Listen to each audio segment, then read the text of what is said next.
The tornado watch has been canceled for the entire viewing area as storms have moved out of our area toward the coast. I'll have an update on the impacts we'll see behind this system coming up. Plus, I'm Brett Neese in the WRAL Live Center taking a look at power outages and the work to restore power after those storms move through. And we are learning new details in a shooting in northeast Raleigh over the weekend. What we're learning about the victim and why neighbors say they're shocked something like this happened in their community. New here at 7 o'clock. As Kat said, in the last 20 minutes or so, that tornado watch issued for most of our area was canceled. You can see how intense parts of this storm was. We have some hail that was falling in Halifax County today. This was during a tornado warning. Thank you for joining us. I'm Dan Haggerty. And I'm Ashley Rowe here with Kat Campbell in the WRAL Severe Weather Center. Kat, this storm powerful enough to bring down trees. Fortunately, the worst of it is over now. The worst of it is over. We were able to see that tornado watch expired quite early. It was supposed to go until 11 o'clock. The National Weather Service Storm Prediction Center made the call to expire it just about 30 minutes ago. So let's check in on the current radar. All is quiet now. We do still have some storms toward the North Carolina coast. If you're traveling home, keep that in mind if you've got family on the road. But the storms are out of our area and we don't expect any more severe weather here locally. But here's the loop of the 10 warnings. We saw about 10 warnings earlier. 2 of them were tornado warnings that passed through our viewing area. We saw the storms clear out of here shortly after 6 o'clock. And we're good now, but we do have storm reports. A couple of reports of hail. Most of these storm reports are of trees down. And in fact, some of them trees down on power lines across the area. Futurecast continues to show the storms pushing east of here. Quiet weather is expected tonight, but we are going to watch for a cold front that passes through overnight. It ushers in some absolutely gorgeous weather this week. There are several days where you're going to want to make some outdoor plans. I'll have more on that coming up. Brett Neese is standing by in the WRAL Live Center with a closer look at the power outages caused by these storms.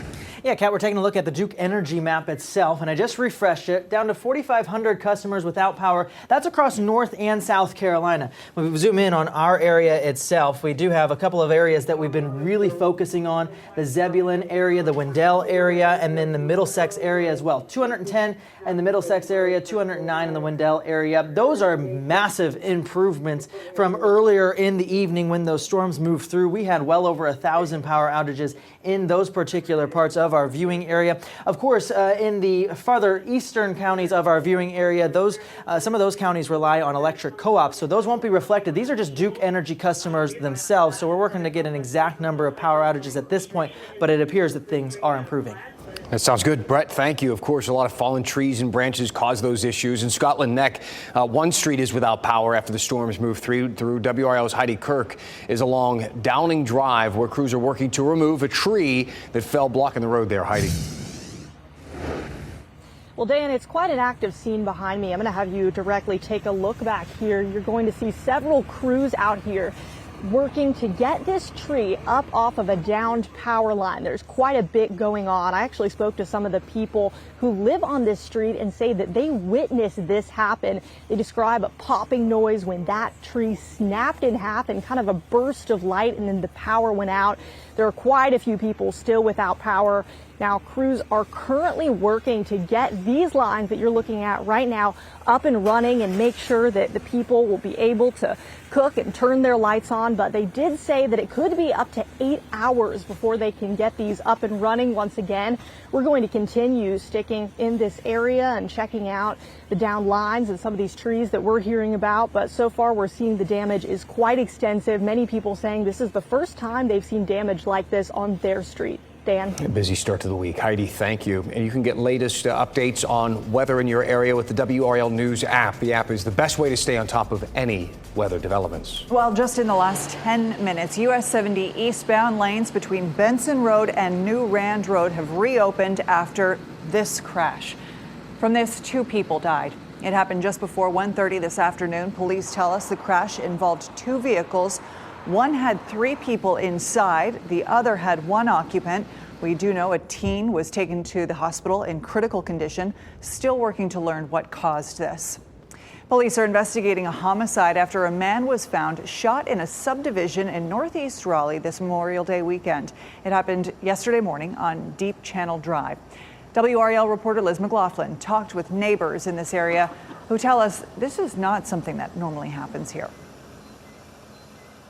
Forensics investigators were here for most of the day Sunday, taking fingerprints from this vehicle and bagging evidence in this small parking lot in between townhouse buildings in this complex. I spoke to neighbors nearby where the body was found who say they're unnerved. Unfortunately, someone lost their life. Ashby Vandeford lives just a stone's throw from where a man was found dead from gunshot wounds early Sunday morning. The man was identified by police as 31-year-old Jeremiah Frazier, called Pete by close friends and family, who grieved the loss of the father and small business owner through memorial posts on social media. I'm one street over, like in a little subdivision. It's not something that you want to wake up and hear, especially we got a lot of kids in this neighborhood. This is a tight community. Police say the body was discovered around 5:30 a.m. on Sunday morning at the 5200 block of Deep Channel Drive in a townhouse complex in northeast Raleigh. A couple of neighbors heard the gunshots. Then Sunday evening around 6 p.m. This is where I was, and I just stood right here. Vandeford posted this video on Facebook Live of a tactical police unit at a nearby home. And then you heard the armored vehicle going off, telling individuals in the house to come out. They were asking them to walk out with their hands up. We reached out to the Raleigh Police Department, who did not confirm if any suspects were in custody, saying the homicide investigation is ongoing. And I'm glad that they're protecting our neighborhood because we got 3 kids, and that's the most important thing to me, my mother, which is their grandmother, and it's very important to us to keep safety in the neighborhood. Another neighbor I spoke with said they were out of town during the incident, but when they returned home last night, police told them they were serving a warrant and would have to wait to return to their home. Today, they said they were going out to purchase security cameras. In Northeast Raleigh, I'm Liz McLaughlin, WRAL News. We now know the name of the man Wilson officers shot and killed after they say he shot at them. Officers say Ed Lee Edwards III fired at officers over the weekend while investigators were questioning him, apparently another man about a shots fired call. The department says during that questioning, Edwards started to walk away, then pulled out a gun and fired at an officer. 2 officers shot back, killing Edwards. Edwards previously had a similar run-in with police. This is a story we posted back in 2012 about that previous incident. At that time, Edwards was charged with 4 counts of attempted first-degree murder and spent a year and a half in prison on an assault with a deadly weapons charge. Both officers who filed shots over the weekend have been placed on administrative duty, which is typical protocol in these cases. 3 people are hurt after this plane crashed and caught fire in a wooded area in Cumberland County. Sky 5 got video of the plane that went down over the weekend. Authorities say the plane crashed shortly after taking off from Grays Creek Airport. The Cape Fear Aviation Flight Training School told WRAL the plane was one of theirs. They would not confirm if any students were involved. A teenager drowned over the weekend in Jordan Lake. Deputies say 16-year-old Brian Guzman of Winston-Salem drowned Sunday afternoon. The Chatham County Sheriff's Office emphasizing the importance of swimming safety. Drowning is the leading cause of death for children, young children between the ages of 1 and 4. The state health department says parents should be informed about water conditions. They also say that parents should secure a pool before children arrive, never prop open gates or remove pool ladders when the pool is unattended. Lastly, adults should keep an eye out on the water. Here's Dr. Natalie Blake with Duke Primary Care giving advice on flotation devices. Best practice in terms of flotation devices are U.S. Coast Guard certified life jackets. So not the little flotation devices on the arms, not the donuts. Really, a life jacket is the best bet. If you want any information about pools that are open in our area, you can go to our website, WRAL.com, to find our pool guide.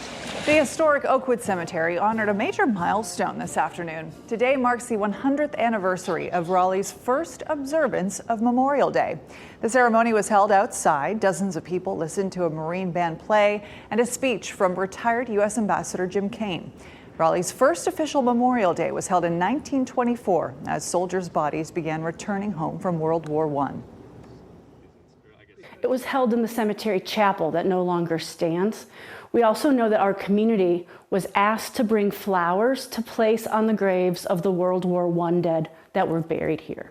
16 North Carolinians who died during or after World War I were ultimately laid to rest in Oakwood.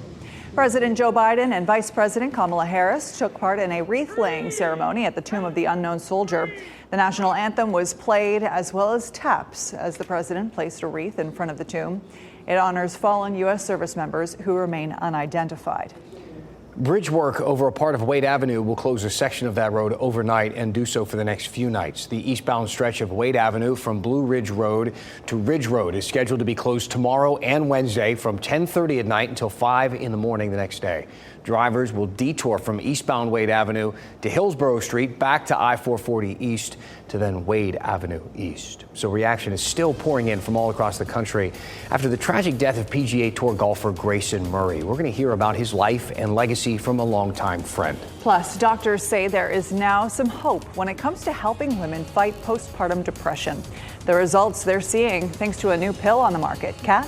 And the storms have moved east of our area. The tornado watch has been canceled early, but the effects behind this cold front, we're going to see some nice weather. I'll break down the best days for outdoor plans coming up.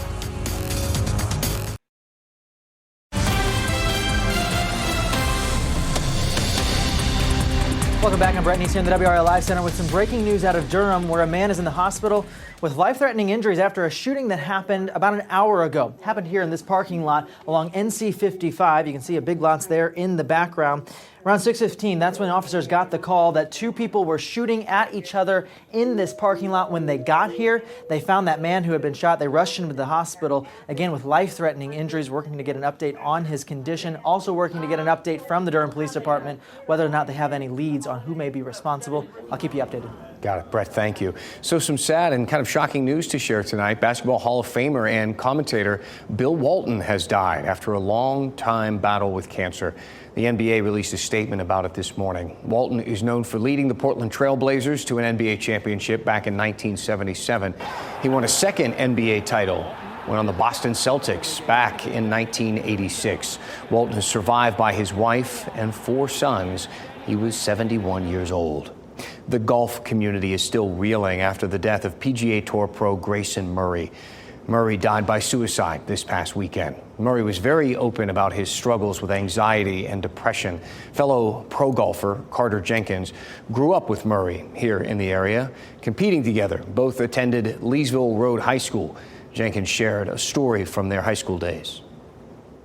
My folks, me and Grayson, we were coming back from, I think it was a high school tournament, and he's just sitting in the back seat and out of the blue just says, you know, it's a really good thing I'm good at golf, otherwise I'd have to study. And so that's just the type of person he was. He'd make you laugh. He knew who he was. He wasn't afraid to be who he was. Like I said, he'll be sorely missed. And he was very, very good at golf. Jenkins, of course, is going to compete in this week's UNC Health Championship. That is at the Raleigh Country Club, but a very sad time for a lot of folks. Now, it is worth mentioning, if you or someone who you know is struggling, we do have a county-by-county guide to mental health resources to help. It's online. Go to WRAL.com and search Get Help. Tomorrow, the Roxborough Police Department is holding a memorial service for K9 Kilo. It'll be held at Roxborough City Hall Council Chambers at 3 p.m. The K9 died a little over a week ago after a medical emergency. The department says he was a loyal partner, protector, and friend. The ceremony is open to the public. The first medication for postpartum depression is now reaching patients and appears to be helping. Last year, the FDA approved zuranolone as the first oral medication for postpartum depression. In trials, women who received the drug showed significant and clinically meaningful improvements in symptoms.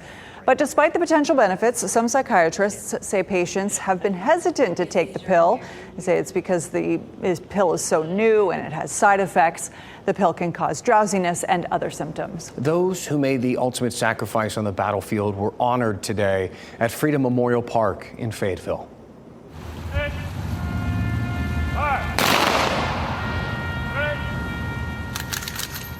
A large crowd there attended to show their support. The ceremony featured what you just heard there, a gun salute for the fallen, and speeches from service members and community leaders. Wreaths were posted near monuments honoring those from Cumberland County who served in just about every major conflict around the world. It's not any old day. It's about the day we come together to remember and honor those that have paid up and sacrificed for serving this great country that we now live in and enjoy. The event was held at Freedom Memorial Park and is so every year.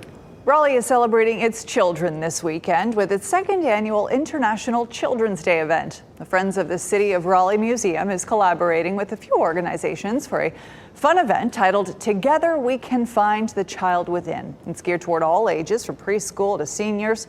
The free event is happening on Saturday at the City of Raleigh Museum. Meteorologist Kat Campbell joining us now. It has been a really busy night, Kat, but I think we can start to look maybe into the future a bit at some beautiful weather on the horizon. Oh, it's going to be amazing outside this week, Dan. Less humid, but still warm and summer-like. It looks like it's going to be great. Southern Pines at the Longleaf Golf and Family Club. No golfers out there right now. It's a nice evening, though. Apex, things are nice and quiet in downtown. If we take a live look at Wilson, the Whirligig Park, not spinning so much. The wind dying down there, and Top of the Hill restaurant at Chapel Hill, all is quiet there this evening as well. After dinner, maybe you grilled out. You want to do some s'mores, make a fire. It should be a nice night for it. Temperatures are still in the 80s. They're going to be falling into the 70s later on this evening, but still definitely not chilly by any means tonight. It's quite warm and still quite humid. The cold front has not yet passed. Things are quiet for us. We have no active storms or anything like that on the radar. The bulk of the storms have moved east of us. If we look ahead on future casts, we expect any showers to our west to fade after the sun sets. We lose the heating of the day. We lose the energy in the atmosphere once the sun sets, and things quiet down for us. The tornado watch has been canceled for our area tonight. We are in the clear from that. Still some severe weather ongoing in parts of the south. So if you have family or friends who are maybe coming from the airport, it's just south of Atlanta where they have the worst of the weather right now. But up in New York City, they are also under a severe thunderstorm watch. Here comes the big change. The biggest change of the week is going to be the drop in humidity. Today, we had dew points in the 70s. That's full-on summer humidity there. We're in the upper 60s in Raleigh right now, but look to the northwest. Those 50s are coming our way, and it's going to make a difference in how it feels outside, a really comfortable feel on the way this week. And it also allows our low temperatures to fall more. So tonight, it's still pretty warm and muggy, the low just 68. As we get toward Thursday, Friday, Saturday, our lows dip back into the 50s. So you should be able to open up the windows in the evenings or early in the morning. It should be quite nice outside. The next 3 days look great. It's still hot tomorrow, and tomorrow of the week is still going to be the most humid of the days. But after that, it's a noticeable drop in the humidity, especially Wednesday, Thursday. High temperatures will be in the low to mid 80s. It's not too windy. It's a beautiful week. Our WRAL Weather Watcher photo today is from the Field of Honor. Susan Schmidt sent this in to us. Thanks for sharing. And if you have any pictures you'd like to share with us, go to WRAL.com, search Weather Watchers, especially if you have any hail photos from earlier today or storm damage that you saw in your neighborhood. Over the next 7 days, we have minimal rain chances on the horizon. We've got a couple of weak waves of energy that move through, but the air's so dry that it's going to be really tough to squeeze any rain out of it. We just have an all-around beautiful looking week. The upcoming weekend does look pretty good the way it looks now. The best chance for rain may end up coming Sunday night into Monday of next week, and that's when the humidity will start to go up as well. I had someone reach out to me last week, a bride. She said she had a wedding this upcoming Friday and she wanted a report on what the weather would be like. And man, I mean, perfect day for it. She is lucking out. Absolutely. The start of good things, more good things to come for that bride. Thanks, Kat. I want to tell you a story. There's one North Carolina woman breaking national records. Not just once, twice. We'll show you her latest accomplishment in one of the world's most extreme events.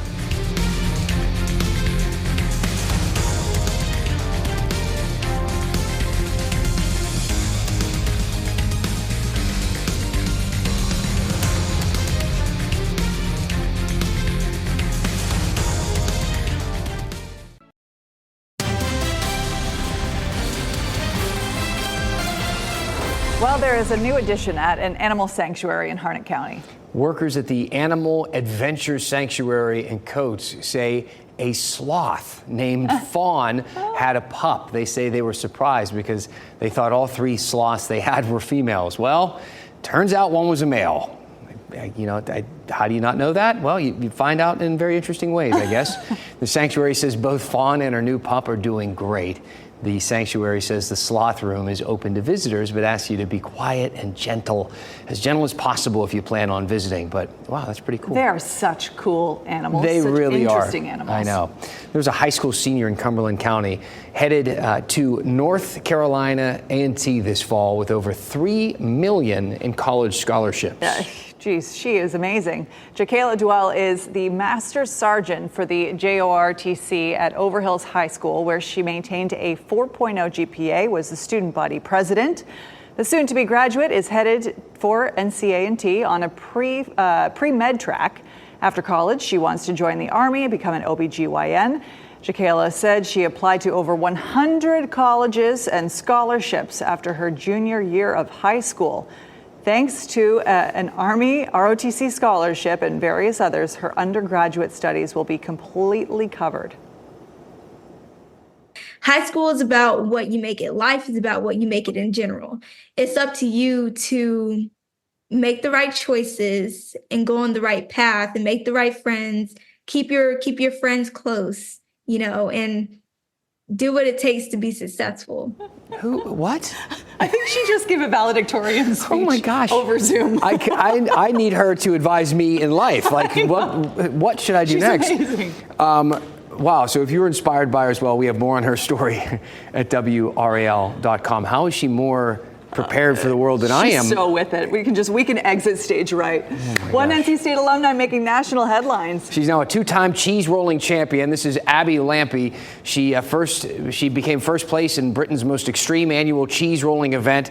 She's off again. I feel bad because the last story is this woman who is going to be like a doctor in ROTC, and then we're like, oh, and there's another local woman who's a cheese chasing champion.